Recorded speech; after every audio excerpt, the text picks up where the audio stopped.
उत्तराखंड विधानसभा में UCC bill pass, ध्वनिमत से विधानसभा में पास हुआ बिल राज्यपाल के पास कानून बनने के लिए आगे बढ़ाया गया। सदन में बिल पास होने के बाद सीएम धामी ने की प्रेस कॉन्फ्रेंस। सीएम धामी ने जनता का जताया आभार, बोले यूसीसी से किसी को डरने और घबराने की जरूरत नहीं। यूसीसी बिल का रानी पोखरी में प्रधान ने किया स्वागत। बिल पास होने पर खुशी से झूमे डोईवाला वासी, मिठाई बांटकर लोगों ने जताई खुशी। पूर्व मंत्री हरक सिंह के ठिकानों पर ईडी की छापेमारी। उत्तराखंड समेत दिल्ली और चंडीगढ़ में भी ईडी खंगाल रही दस्तावेज। 16 ठिकानों पर रेड। 1 साल से निलंबित सभी 20 दारोगा बहाल। एक दारोगा की सड़क हादसे में हो चुकी है मौत। 2015 दारोगा भर्ती में धांधली की बात आई थी सामने। बर्फबारी से सफेद हुआ उत्तराखंड। कड़ाके की ठंड के बीच येलो अलर्ट जारी। आज ऐसा ही रहेगा मौसम।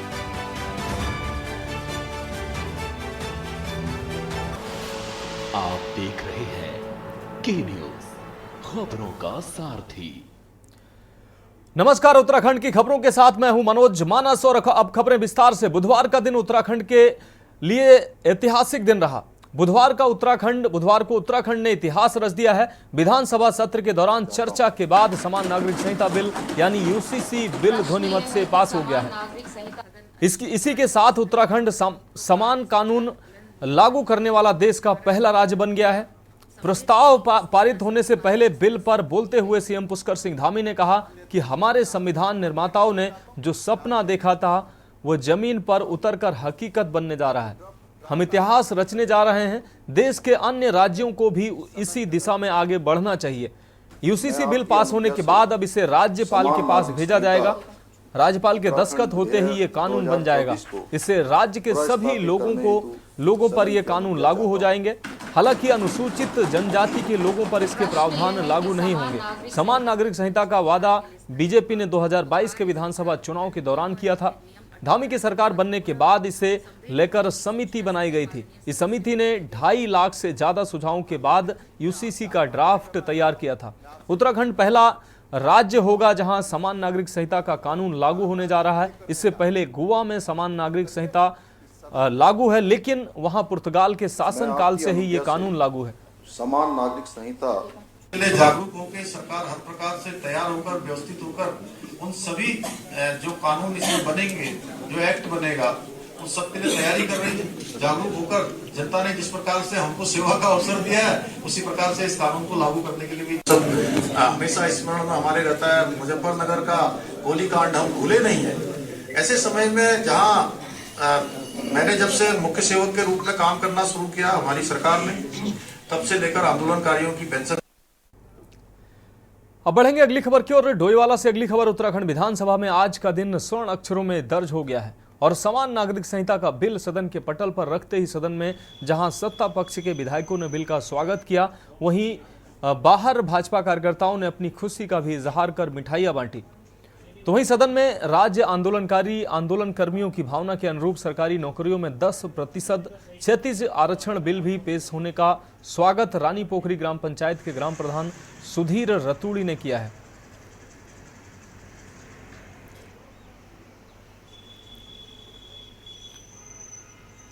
उत्तराखंड सरकार माननीय मुख्यमंत्री जी के द्वारा जो समान नागरिकता विधेयक लाया जा रहा है वो अच्छा है और वो होना भी चाहिए कि भाई जिस देश में या जिस राज्य में हम रह रहे हैं तो उसका सबके लिए एक जैसा समान कानून होना चाहिए, एक समान अधिकार होने चाहिए। ये अच्छी पहल है और हम इसका स्वागत करते हैं।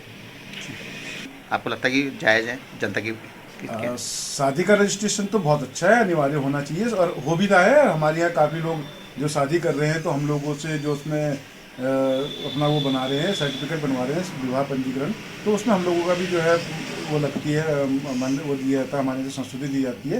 तो ये अच्छा है। और कुछ चीज़ें हैं जिसमें अगर लगता है कि जनता को कहीं पर वो लगता है तो उस पर बात करी जा सकती जनता के द्वारा या विधायकों के द्वारा या सरकार के द्वारा। सुझाव भी शामिल होने चाहिए कहीं पर अगर किसी का कुछ ज़्यादा आनंद न हो किसी का। बाकी समान नागरिकता हम चाहते कि होना चाहिए और अच्छी बात है।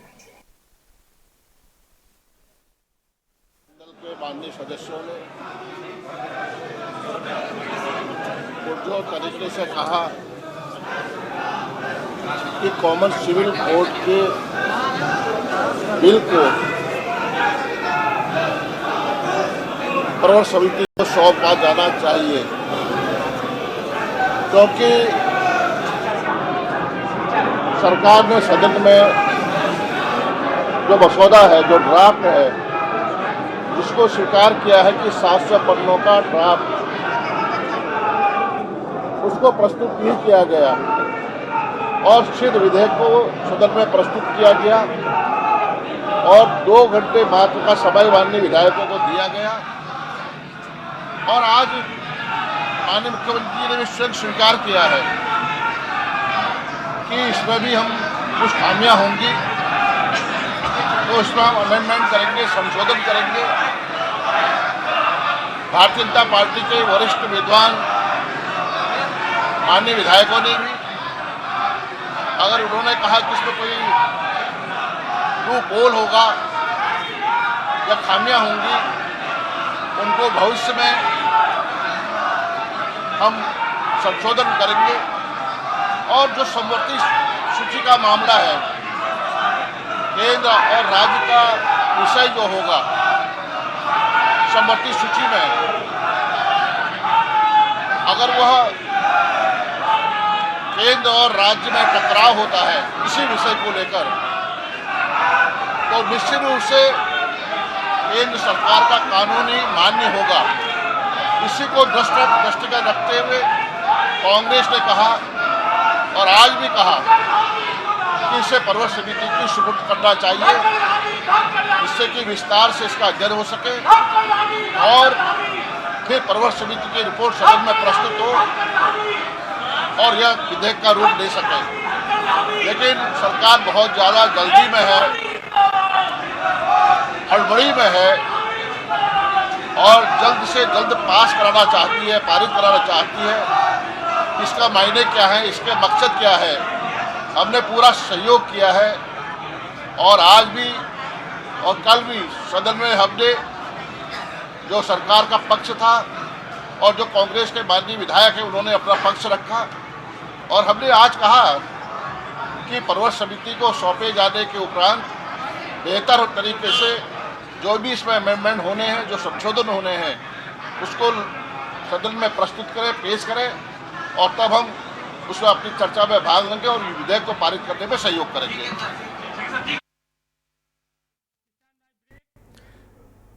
यहां रोकेंगे, एक ब्रेक के लिए जल्द हाजिर होंगे। तो ब्रेक के बाद उत्तराखंड की खबरों में एक बार फिर से आपका स्वागत है। उत्तराखंड विधानसभा में आज यूसीसी बिल पास हो गया है और बिल पास होने के बाद राजनीतिक प्रतिक्रियाओं का दौर जारी है। सुनाते हैं आपको कुछ राजनीतिक प्रतिक्रियाएं।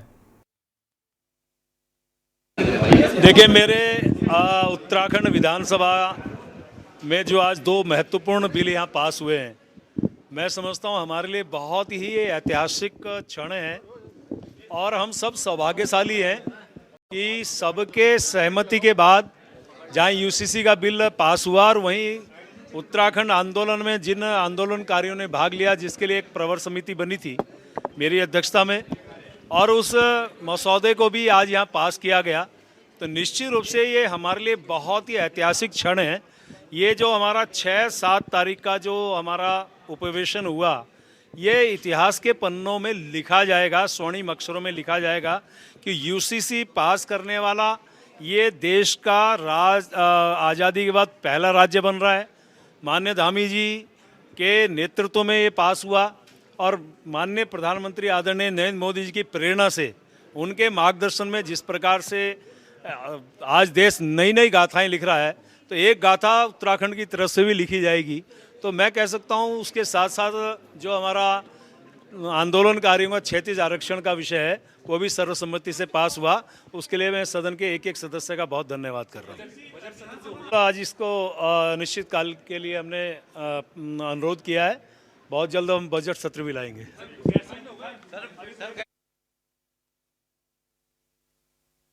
से धर्म की या कुरीतियों की चादर ओढ़े हुए एक महिला के साथ अमानवीय व्यवहार हो रहा था, वो अब इस उत्तराखंड समान नागरिक संहिता के आ जाने के बाद से खत्म होगा। उत्तराखंड देवभूमि है, अब उत्तराखंड से ही देवियों की भूमि बनने की ओर अग्रसर है। मैं बहुत स्वागत करती हूँ माननीय मुख्यमंत्री जी के इस निर्णय का, बहुत अभिनंदन करती हूँ संपूर्ण सदन का, जिसने ये देखा कि एक अन्याय जो कि प्रत्यक्ष रूप से हमारे सामने हो रहा है समाज में, उसके खिलाफ बोलने का काम किया और कानून के रूप में उसको रोकने का निर्णय लिया। आज वह पारित हुआ है। मैं पूरे अपने उत्तराखंड के भाई बहनों को उसके लिए बहुत शुभकामनाएं देती हूँ और विशेषकर मातृशक्ति को। निश्चय ही राज्य आंदोलन के इतिहास का आज एक ऐतिहासिक दिन है और मैं पहला नौजवान था जो संसद में गिरफ्तार हुआ था सन 87 में। करीब 36 साल हो गए। मेरी माँ और मेरे परिवार के 9 लोग सन 78 में गिरफ्तार हुए थे। स्वर्गीय सुमनलता भदौला उत्तराखंड आंदोलन की पहली जेल यात्री थी। 22 साल और 24 ये लगाओ तो 46 साल हो गए। लंबी लड़ाई रोज़गार और पानी और जवानी के संघर्ष को लेकर थी, लेकिन रोज़गार अब भी रास्ता नहीं निकल रहा था। तब जाके 2015 में जब मैं चेयरमैन था, 100 में से 10 नौकरियों की मांग को लेकर मैंने मुख्यमंत्री से चुड़ियाना में जहाँ कैबिनेट की एक बैठक हुई थी हरिद्वार में, इसको पास कराया था। 2016 में मुख्यमंत्री ने इसको गैरसैंण में रखा था, लेकिन 7 साल तक बीजेपी ने इसको रोक के रखा, क्योंकि उन्होंने सोचा कि इसका क्रेडिट कांग्रेस को जाएगा। आज भी जो फैसला आया है एक तरह से वोटों की खेती को पैदा करके आया है, क्योंकि सामने संसद का चुनाव, लेकिन फिर भी मैं समझता हूँ आज ऐतिहासिक दिन है और राज्य आंदोलनकारियों के लिए विशेष खुशी का दिन है। मैं लाखों आंदोलनकारियों को बधाई देना चाहता हूँ और जो चिन्हीकरण अभी रुका हुआ है दिल्ली से लेकर उत्तराखंड और कई उनके लिए हम लोग लड़ाई लड़ेंगे और मुझे उम्मीद है कि मुख्यमंत्री इस संबंध में भी जल्द ही सही फैसला लेंगे।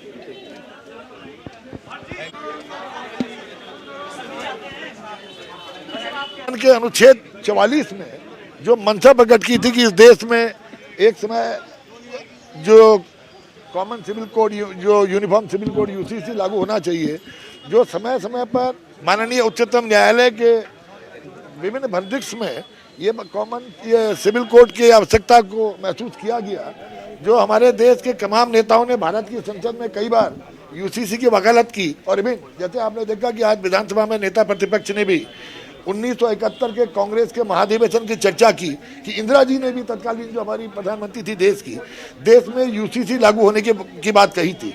तो आज इन सब की आत्माएं तृप्त होंगी, क्योंकि आज उत्तराखंड की विधानसभा ने ये ऐतिहासिक काम करके दिखाया, जो संविधान निर्माताओं ने तब संविधान लिखते हुए जिस चीज़ की उम्मीद की थी, आज उत्तराखंड की विधानसभा को ये गौरव मिला कि देश में वो पहली विधानसभा बनी जिसने यूसीसी को बाकायदा एक किस्म से सर्वसम्मति से पास करके आज एक नए कदम की ओर आगे बढ़ी और इस देश में ये निश्चित रूप से ये यूसीसी ये पूरे देश को नई दिशा और दशा देने का काम करेगी। Thank you sir. तो उत्तराखंड की खबरों में वक्त एक और ब्रेक का है, जल्द हाजिर होंगे। ब्रेक के बाद उत्तराखंड की खबरों में एक बार फिर से आपका स्वागत है। अब रुक करते हैं अगली खबर का। लोकसभा चुनाव से ठीक पहले विपक्षी दलों के नेताओं की मुश्किलें कम होने का नाम नहीं ले रही हैं। ईडी की कार्रवाई झारखंड, दिल्ली के बाद अब उत्तराखंड भी पहुंच चुकी है। दरअसल प्रवर्तन निदेशालय ने मनी लॉन्ड्रिंग मामले में कांग्रेस नेता और पूर्व कैबिनेट मंत्री डॉक्टर हरक सिंह रावत के कई ठिकानों पर छापेमार कार्रवाई शुरू कर दी है। सूत्रों से मिली जानकारी के मुताबिक उत्तराखंड, दिल्ली और चंडीगढ़ में हरक के कई ठिकानों पर तलाशी ली गई है। बता दें कि हरक सिंह रावत ने साल 2022 के उत्तराखंड विधानसभा चुनाव से पहले भाजपा छोड़ दी थी और कांग्रेस में शामिल हो गए थे।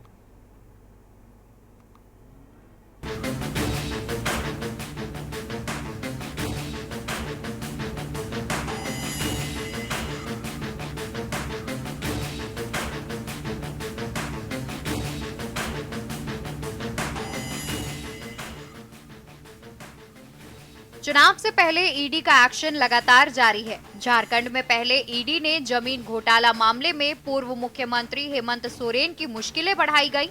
इसके बाद अब ईडी ने अपनी कार्रवाई को तेज करते हुए उत्तराखंड में भी छापेमार कार्रवाई शुरू कर दी है। जानकारी के मुताबिक कांग्रेस नेता और पूर्व मंत्री हरक सिंह रावत के ठिकानों पर ईडी की छापेमारी हुई है। बता दें कि उत्तराखंड के पूर्व मंत्री हरक सिंह रावत से जुड़े कथित वन घोटाला मामले में दिल्ली, चंडीगढ़ और उत्तराखंड के कई स्थानों पर ईडी ने छापेमारी की है। ईडी की छापेमारी 2 अलग-अलग मामलों में चल रही है। एक मामला फॉरेस्ट लैंड से जुड़ा है, जबकि दूसरा एक अन्य जमीन घोटाला है। इस मामले में पिछले साल विजिलेंस विभाग ने हरक सिंह के खिलाफ कार्रवाई की थी। वहीं ईडी की इस कार्रवाई के बाद उत्तराखंड में सियासत गर्मा गई है। यहाँ पे सर मैं 11 बजे पहुँचा था, अलमारी की चाय बनाने आया था की जो अलमारी 1 से 1.5 घंटा लगा है उसमें चाय बनाने में। अंदर कौन कौन मौजूद थे? अंदर 6 से 7 आदमी थे। मंत्री जी थे? मंत्री जी नहीं है थे, उनकी वाइफ थी। तो चाबी अलमीरा का बनाने के बाद अलमीरा खुला, उसमें क्या था? अलमारी खुलने के बाद उसमें फाइलें थी, बाकी मुझे कोई और सामान नहीं मिला। कितनी अलमीरे की चाबी आपने बनाई? एक अलमीरा थी, उसकी चाबी बनाई है। और उसके अंदर कुछ नहीं मिला? उसके अंदर सिर्फ फाइलें हैं, बाकी उसके अलावा कोई सामान नहीं है। तो ईडी जो पूछताछ कर रही है, क्या मंत्री की वाइफ से भी पूछताछ कर रही है?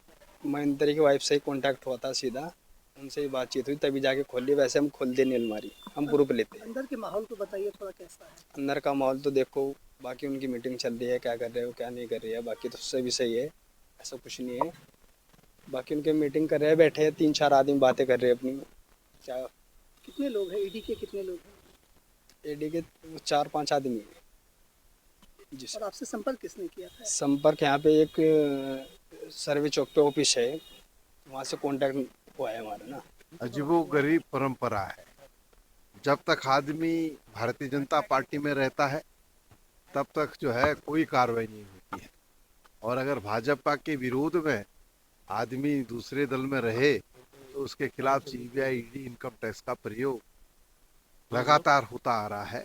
और अब तो मैं समझता हूँ कि पूरे देश के अंदर यही स्थिति है।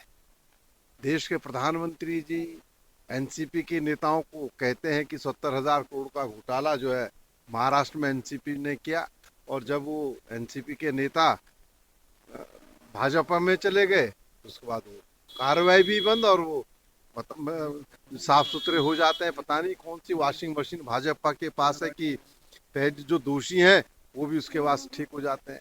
अब एक बात हो तो मैं कहूँ है इस तरह की प्रक्रिया। आज हम अपने साथी हरक सिंह रावत जी हमारे साथी हैं, सहयोगी हैं, हमको जब ये पता चला कि ईडी ने छापा मारा है तो हम आए। तो क्या लगता है सर कि ईडी का दुरुपयोग जो है वो सरकार, केंद्र सरकार कर रही है? कोई नई बात थोड़ी है, ये तो लगातार हो रहा है। जो आवाज विरोध में उठती है उस आवाज के खिलाफ जो है या तो ईडी या इनकम टैक्स या सीबीआई 4 ठिकानों पे छापेमारी कार्रवाई करी है। विपक्ष कह रहा है कि जैसे जो लोग कांग्रेस में आते हैं आप लोग परेशान करते हैं। हरक सिंह रावत जी की बात करें। देखिए, जितने भी ईडी की कार्रवाई हो रही है, जितने भी जो है विजिलेंस की कार्रवाई हो रही है, ये सब स्वतंत्र बॉडी है। और मैं कह सकता हूं कि पूरे देश में आप ये देख रहे होंगे कि जिन जिन लोगों ने भी भ्रष्टाचार किया है, जिन जिन लोगों ने गलत तरीके से संपत्ति अर्जित की है, उनके खिलाफ अगर ईडी और विजिलेंस अगर छापे मार रही है या कार्रवाई कर रही है, तो इसमें जो है सबको इसका श्रेय देना चाहिए कि भाई प्रधानमंत्री जी भी और राज्य सरकार भी अच्छा काम कर रही है, क्योंकि पारदर्शिता भी जरूरी है और भ्रष्टाचार मुक्त शासन भी जरूरी है। आपको बता दें कि हरक सिंह रावत ने 2022 के उत्तराखंड विधानसभा चुनाव से पहले भाजपा छोड़ दी थी और कांग्रेस में शामिल हो गए थे। भाजपा सरकार में राज्य के वन मंत्री के रूप में हरक सिंह रावत के कार्यकाल के दौरान रावत और उनके कुछ विभागीय अधिकारियों पर टाइगर सफारी परियोजना के तहत कॉर्बेट पार्क के पाखरू रेंज में अवैध पेड़ काटने और निर्माण में शामिल होने से संबंधित गंभीर आरोप लगे।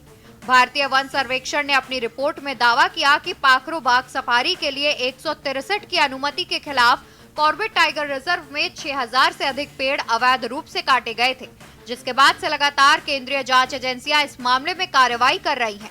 वहीं मौजूदा समय में हरक सिंह रावत हरिद्वार लोकसभा सीट से चुनाव की तैयारियों में जुटे हुए हैं। उन्हें हरिद्वार सीट से कांग्रेस चुनाव लड़ाने की तैयारी कर रही थी। हालांकि चुनाव से पहले ही ईडी की इस कार्रवाई पर विपक्ष ने सत्ता पक्ष पर हरक सिंह रावत को डराने का आरोप लगाया है।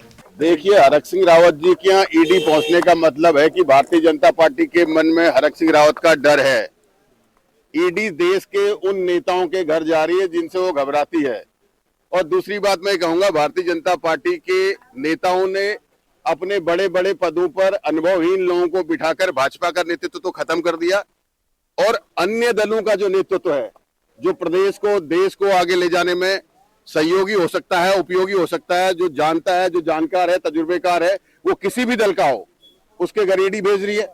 तो उसी लाइन में हरक सिंह रावत भी है। इसका मतलब समझ लीजिए कि हरक सिंह रावत कांग्रेस के कद्दावर नेता हैं और भाजपा उन्हें दबाना चाह रही है, डराना चाह रही है। ईडी हो चाहे सीबीआई हो, वो अपने आप एक विभाग है। बिना जानकारियों के, बिना क्वेरीज के वो कहीं भी मूव नहीं करते हैं। अगर वो कहीं मूव कर रहे हैं तो निश्चित तौर पर कहीं ना कहीं कुछ गड़बड़ दिखाई पड़ रही है तो मूव कर रहे हैं। अब चुनाव आ रहे हैं, राजनीतिक दल है, इसलिए वो कार्रवाइयाँ बंद कर दें, ऐसा नहीं है। उनको अपना काम करना है, वो अपना काम कर रहे हैं। कांग्रेस के दिग्गज नेता और पूर्व कैबिनेट मंत्री हरक सिंह रावत की मुश्किलें बढ़ती हुई नजर आ रही हैं। आज सुबह से ही ईडी की टीम उनके शंकरपुर स्थित DIMS कॉलेज में छापेमारी कर रही है। सबूत जुटाए जा रहे हैं। बताया जा रहा है जो कार्बेट नेशनल पार्क का घोटाला था उसको लेकर ईडी आज सुबह से यहाँ पे छापेमारी करी है। पूर्व में भी जो विजिलेंस की टीम थी यहाँ पे छापेमारी की थी, उन्होंने यहाँ पे कई दस्तावेज अपने कब्जे में लिए थे। आज फिर एक बार फिर जो ईडी की टीम यहाँ पे पहुंची है तो हरक सिंह रावत की मुश्किलें काफी बढ़ने वाली है। तबरेज खान, के न्यूज़, विकासनगर। कुल मिलाकर लोकसभा चुनाव से ठीक पहले विपक्षी दलों के नेताओं की मुश्किलें कम होने का नाम नहीं ले रही हैं।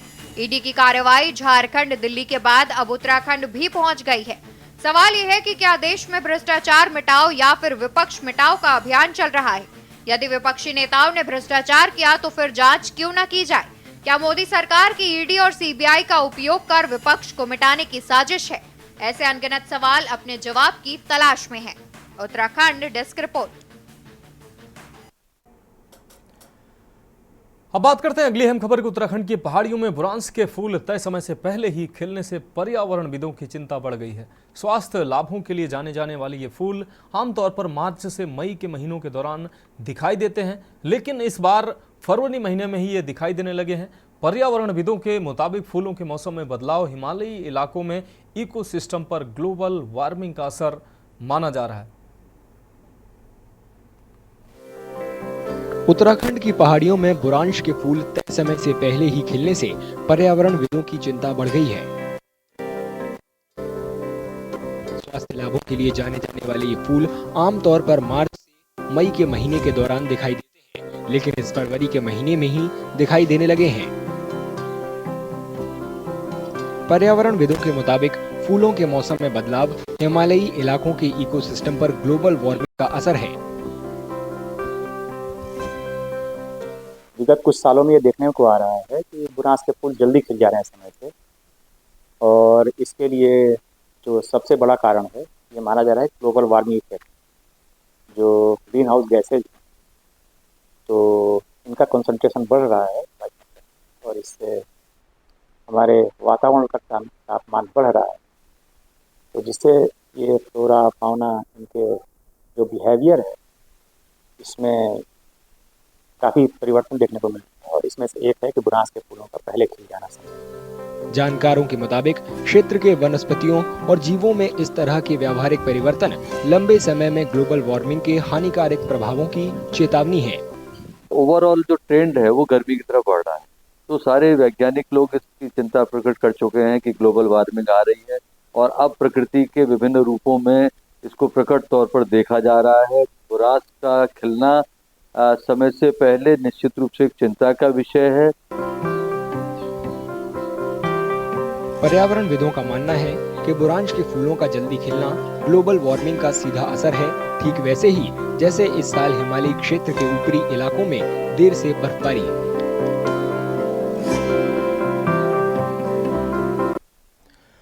तो उत्तराखंड की खबरों में अभी मेरे साथ इतना ही। मुझे दीजिए इजाजत, और आगे आप देखिए के न्यूज इंडिया का विशेष कार्यक्रम मंथन हमारे प्रधान संपादक दुर्गेन चौहान जी के साथ।